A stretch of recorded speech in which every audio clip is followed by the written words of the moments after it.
श्रीमहाकालकवचम्। ॐ श्रीगणेशाय नमः। श्रीभैरव उवाच अथ वक्ष्यामि देवेशि कवचं मन्त्रगर्भकं मूलमन्त्रस्वरूपं च विश्वमङ्गलकाभिधं सर्वसम्पत्प्रदं चैव महाकालस्य पार्वती गुह्याति गुह्यपरमं मूलविद्यामयं ध्रुवं परमार्थप्रदं नित्यं भोगमोक्षैककारणं महाभयहरं देवी महैश्वर्यप्रदं शिवे कवचस्यास्य देवेशि ऋषिर्भैरवैरितः अनुष्टुप् छन्द इत्युक्तं महाकालश्च देवता कूर्चबीजं पराशक्तिस्तारं कीलकमीरितं धर्मार्थकाममोक्षार्थे विनियोगः प्रकीर्तितः अथ ध्यानं श्यामवर्णं महाकायं महाकालं त्रिलोचनं नीलकण्ठं स्वतेजस्कं नेत्रत्रयविभूषितं खट्वाङ्गचर्मधरं देवं वरदाभयपाणिकं पिनाकहस्तं देवेशं तोमरं बिभ्रतं विभुं प्रातः पठेत् सहस्रं वै भैरवं तु सदा स्मरेत् एवं विधेन ध्यानेन मनसा चिन्तयेद् विभुम् अथ कवचम् ॐ ह्रं शिरः पातु मे कालः ललाटे ह्रीं सदा मम ह्रङ्कारकं प्रतीच्याम्ये बीजद्वयस्वरूपिणी ह्रीं पातु लोचनद्वन्द्वं मुखं ह्रीं बीजरूपिणी ह्रीङ्कारकं कण्ठदेशे ह्रीं पातु स्कन्धयोर्मम महाकालः सदा पातु भुजौ सभ्येन सौ मम ह्रीङ्कारं हृदयं पातु ह्रं मे व्यादुदरं सदा ह्रीं नाभिं पातु सततं देवी ह्रीङ्काररूपिणी अव्यानमे लिङ्गदेशं च ह्रीं रक्षेद्गुह्यदेशके कूर्चयुग्मं पातु पादौ स्वाहा पादतलं मम श्रीषोडशाक्षरः पातु सर्वाङ्गे मम सर्वदा अन्तर्वह्निश्च मां पातु देवदत्तश्च भैरवः नगलिङ्गामृतप्रीतः सर्वसन्धिषु रक्षतु महोग्रो मां सदा पातु ममेन्द्रियसमूहकं शिवो ममेन्द्रियार्थेषु रक्षयेद्दक्षिणेष्वपि महाकालः पश्चिमे व्यात् दक्षिणे देवदत्तकः भगलिङ्गामृतं प्रीतो भगलिङ्गस्वरूपकः उदीच्यामूर्ध्वगः पातु पूर्वे संहारभैरवः दिगम्बरः शमशानस्थः पातु दिक्षु विदुक्षु च फलश्रुतिः शतलक्षं प्रजप्तोऽपि तस्य मन्त्रं न सिद्ध्यति न शास्त्रज्ञानमाप्नोति सोचिरान् मृत्युमाप्नुयात् मन्त्रेण म्रियते योगे रक्षयेत् कवचं ततः त्रिसन्ध्यं पठनादस्य कवचस्य तु पार्वती सिद्ध्योष्टौ करे तस्य महेश इव चापरः रूपेण स्मरतुल्येष्टौ कामिनीनां प्रियो भवेत् तस्मादेतत्सु कवचं न देयं यस्य कस्यचित् भक्तियुक्ताय शान्ताय दानशीलाय धीमते यो ददाति स्वशिष्येभ्यो वश्ये तस्य जगद्भवेत् गुह्याद्गुह्यतरं गुह्यं महारुद्रेण भासितं रवौ भूर्जे लिखेद्वर्म स्वयंभू कामिनीनां प्रियो भवेत् तस्मादेतत्सु कवचं न देयं यस्य कस्यचित् भक्तियुक्ताय शान्ताय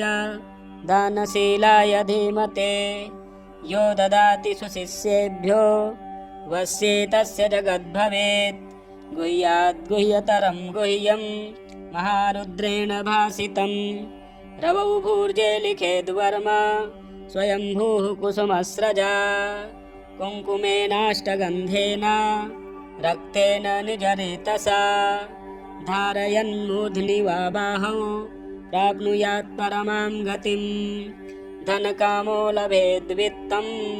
पुत्रकामो लभेत् प्रजां सर्वान् रिपून् रणे जित्वा कल्याणे गृहमाविशेत् यस्य कण्ठगतं तस्य करस्थाः सर्वसिद्धयः श्रीविश्वकवचं नाम कवचं न प्रकाशयेत् रहस्यातिरहस्यं च गोपनीयं स्वयोनिवत् रहस्यातिरहस्यं च गोपनीयं स्वयोनिवत् ॐ श्रीगणेशाय नमः। श्रीभैरव उवाच अथ वक्ष्यामि देवेशे कवचं मन्त्रगर्भकं मूलमन्त्रस्वरूपं च विश्वमङ्गलकाभिधं सर्वसम्पत्प्रदं चैव महाकालस्य पार्वती गुह्याति गुह्यपरमं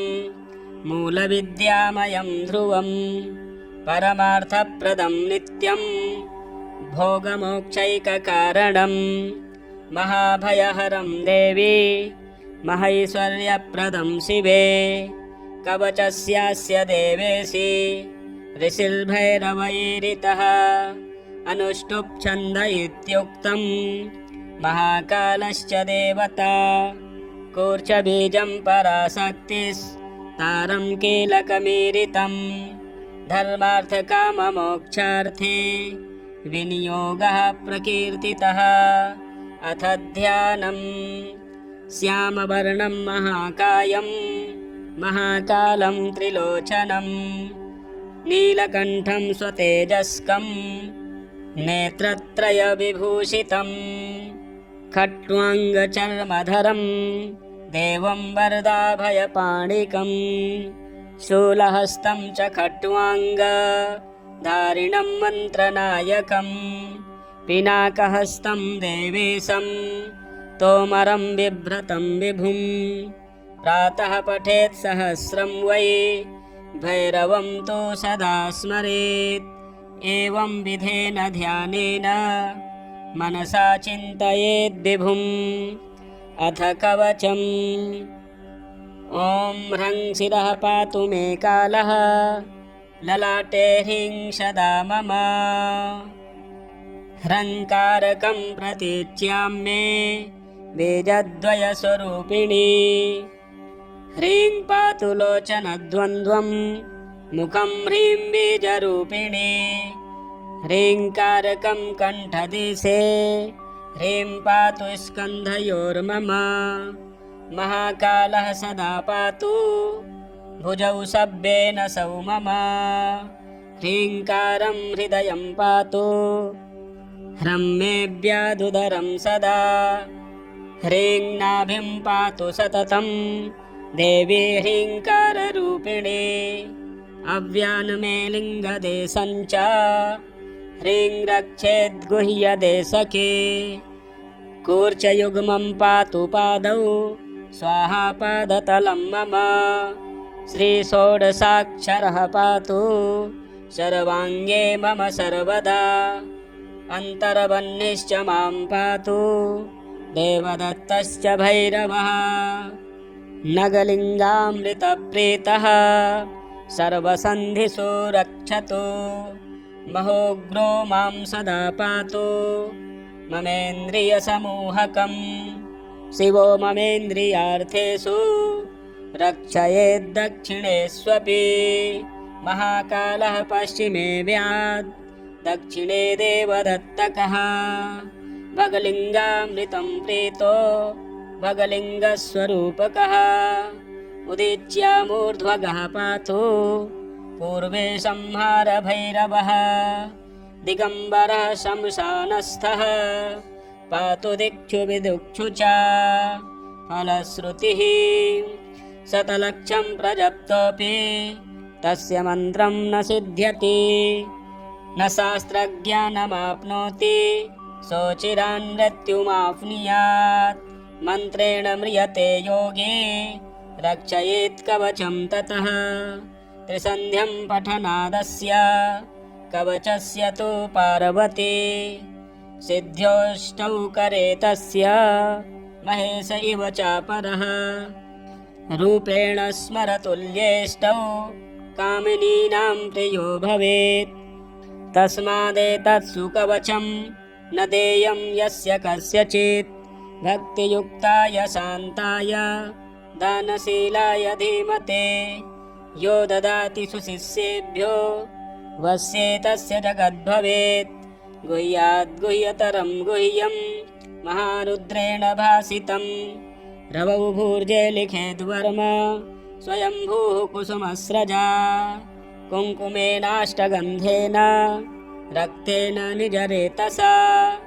धारयन्मूर्ध्नि वा बाहौ प्राप्नुयात् परमां गतिं धनकामो लभेद्वित्तं पुत्रकामो लभेत् प्रजां सर्वान् रिपून् रणे जित्वा कल्याणे गृहमाविशेत् यस्य कण्ठगतं तस्य करस्थाः सर्वसिद्धयः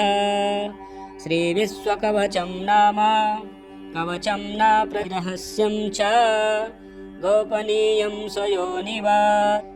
ॐ श्रीगणेशाय नमः। श्रीभैरव उवाच अथ वक्ष्यामि देवेशि कवचं मन्त्रगर्भकं मूलमन्त्रस्वरूपं च विश्वमङ्गलकाभिधं सर्वसम्पत्प्रदं चैव महाकालस्य पार्वती गुह्याति गुह्यपरमं मूलविद्यामयं ध्रुवं परमार्थप्रदं नित्यं भोगमोक्षैककारणं महाभयहरं देवी महैश्वर्यप्रदं शिवे कवचस्यास्य देवेशि ऋषिर्भैरवैरितः अनुष्टुप् छन्द इत्युक्तं महाकालश्च देवता कूर्चबीजं पराशक्तिस्तारं कीलकमेरितं धर्मार्थकाममोक्षार्थे विनियोगः प्रकीर्तितः अथ ध्यानं श्यामवर्णं महाकायं महाकालं त्रिलोचनं नीलकण्ठं स्वतेजस्कं नेत्रत्रयविभूषितं खट्वाङ्गचर्मधरं देवं वरदाभयपाणिकं शूलहस्तं च खट्वाङ्गन्मूर्ध्नि वा बाहौ प्राप्नुयात् परमां गतिं धनकामो लभेद्वित्तं पुत्रकामो लभेत् प्रजां सर्वान् रिपून् रणे जित्वा कल्याणे गृहमाविशेत् यस्य कण्ठगतं तस्य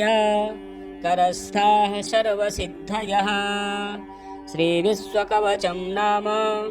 कवचं न प्रकाशयेत् रहस्यातिरहस्यं च गोपनीयं स्वयोनिवत् रहस्यातिरहस्यं च गोपनीयं स्वयोनिवत्। ॐ श्रीगणेशाय नमः। श्रीभैरव उवाच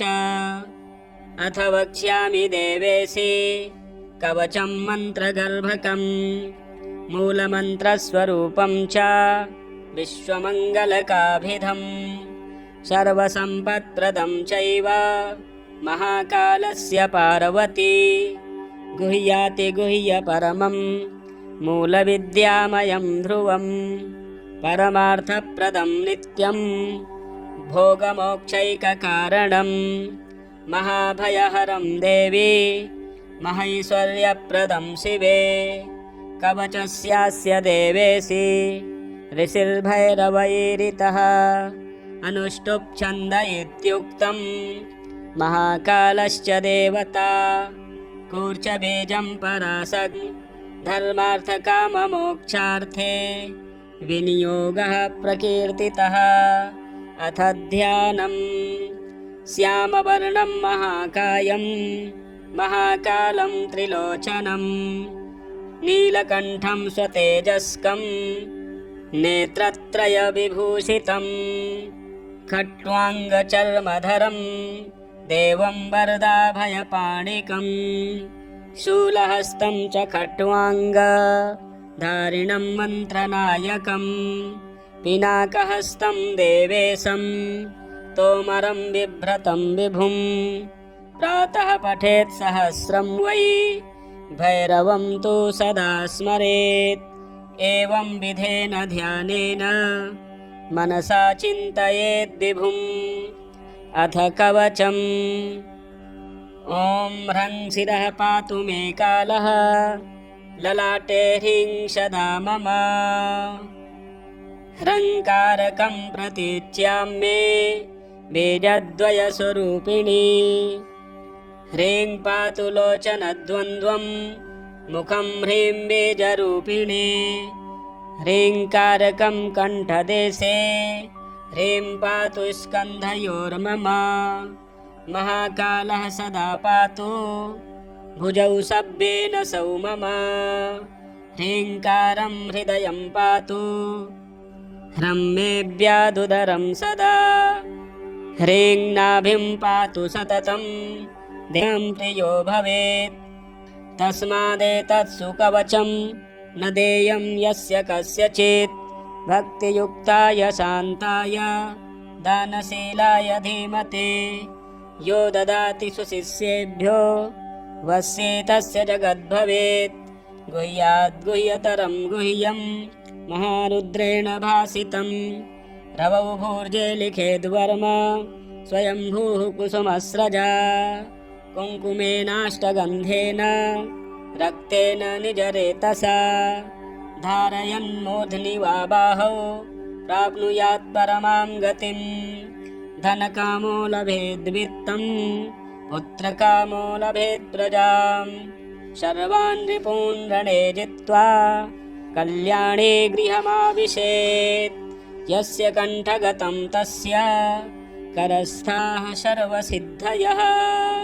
श्रीविश्वकवचं नाम कवचं न प्रकाशयेत् रहस्यातिरहस्यं च गोपनीयं स्वयोनिवत्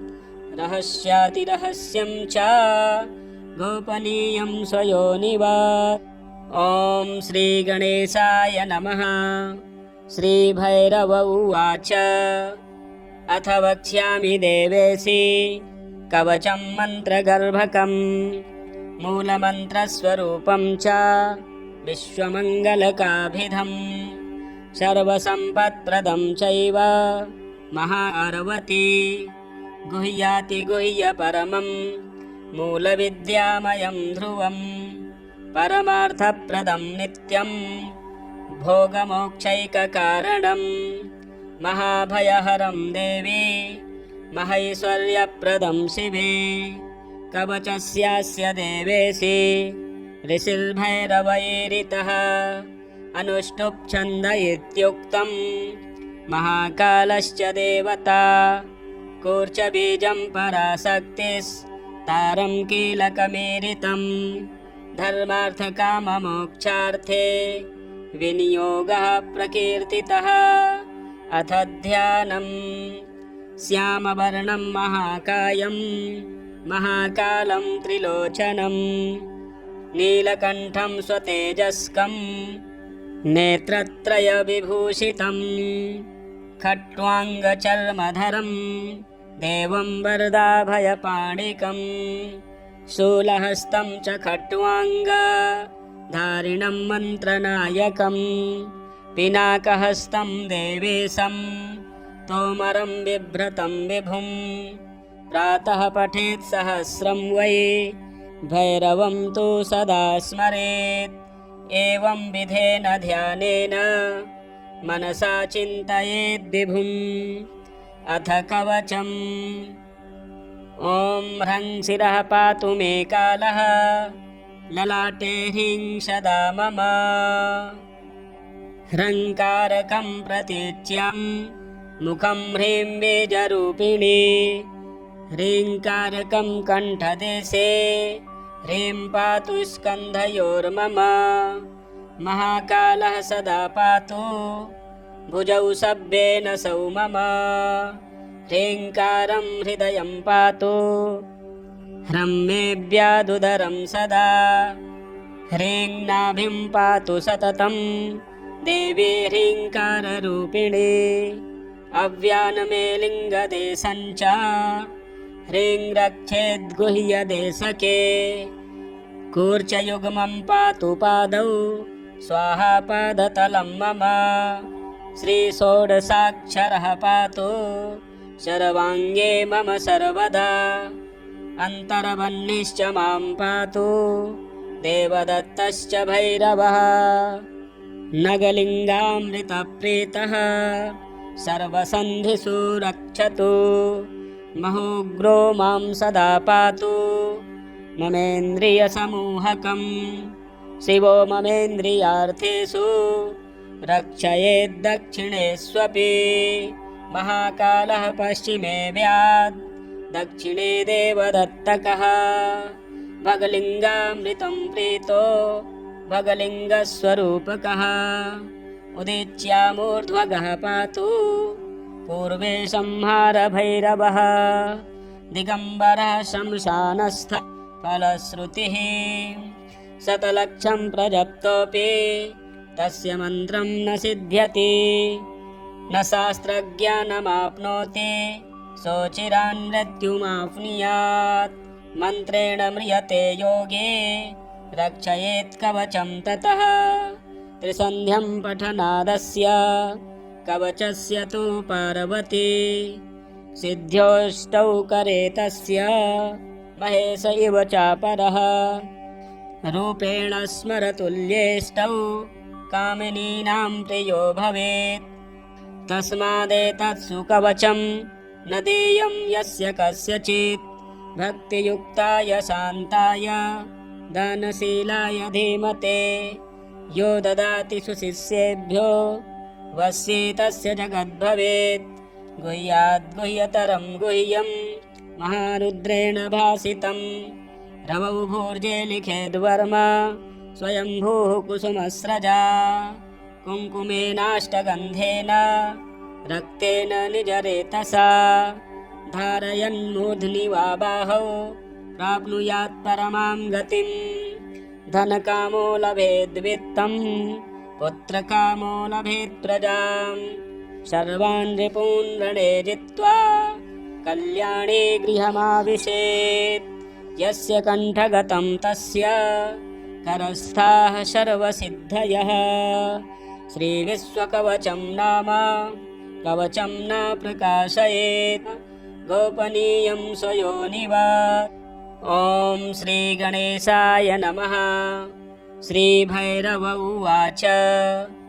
अथ वक्ष्यामि देवेशि कवचं मन्त्रगर्भकं मूलमन्त्रस्वरूपं च विश्वमङ्गलकाभिधं सर्वसम्पत्प्रदं चैव महाकालस्य पार्वती गुह्यातिगुह्यपरमं मूलविद्यामयं ध्रुवं परमार्थप्रदं नित्यं भोगमोक्षैककारणं महाभयहरं देवी महैश्वर्यप्रदं शिवे कवचस्यास्य देवेशि ऋषिर्भैरवैरितः अनुष्टुप् छन्द इत्युक्तं महाकालश्च देवता कूर्चबीजं पराशक्तिस्तारं कीलकमीरितं धर्मार्थकाममोक्षार्थे विनियोगः प्रकीर्तितः अथ ध्यानं श्यामवर्णं महाकायं महाकालं त्रिलोचनं नीलकण्ठं स्वतेजस्कं नेत्रत्रयविभूषितं खट्वाङ्गचर्मधरं देवं वरदाभयपाणिकं शूलहस्तं च खट्वाङ्ग धारिणं मन्त्रनायकं पिनाकहस्तं देवेशं तोमरं बिभ्रतं विभुं प्रातः पठेत् सहस्रं वै भैरवं तु सदा स्मरेत् एवं विधेन ध्यानेन मनसा चिन्तयेद् विभुम् अथ कवचम् ॐ ह्रं शिरः पातु मे कालः ललाटे ह्रीं सदा मम ह्रङ्कारकं प्रतीच्यां मे बीजद्वयस्वरूपिणी ह्रीं पातु लोचनद्वन्द्वं मुखं ह्रीं बीजरूपिणी ह्रीङ्कारकं कण्ठदेशे ह्रीं पातु स्कन्धयोर्मम महाकालः सदा पातु भुजौ सभ्येन सौ मम ह्रीङ्कारं हृदयं पातु ह्रं मे व्याधुधरं सदा ह्रीं नाभिं पातु सततं देवी ह्रीङ्काररूपिणी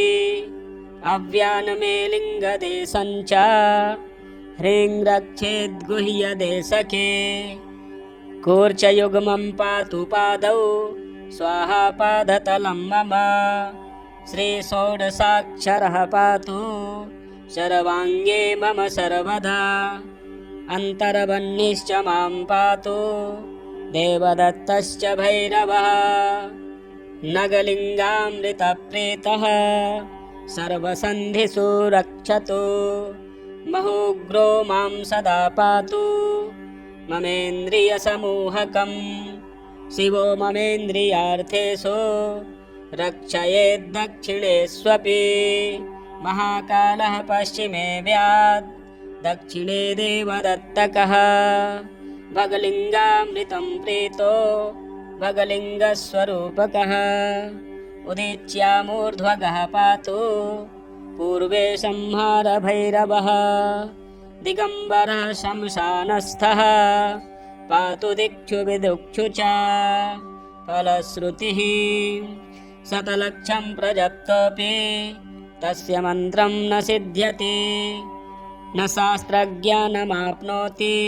सोचिरान् मृत्युमाप्नुयात् मन्त्रेण म्रियते योगी रक्षयेत् कवचं ततः त्रिसन्ध्यं पठनादस्य कवचस्य तु पार्वती सिद्ध्योष्टौ करे तस्य महेश इव चापरः रूपेण स्मरतुल्येष्टौ कामिनीनां प्रियो भवेत् तस्मादेतत्सु कवचं न देयं यस्य कस्यचित् भक्तियुक्ताय शान्ताय दानशीलाय धीमते यो ददाति सुशिष्येभ्यो वश्ये तस्य जगद्भवेत् गुह्याद्गुह्यतरं गुह्यं महारुद्रेण भासितं रवौ भूर्जे लिखेद्वर्मा स्वयंभूः कुसुमस्रजा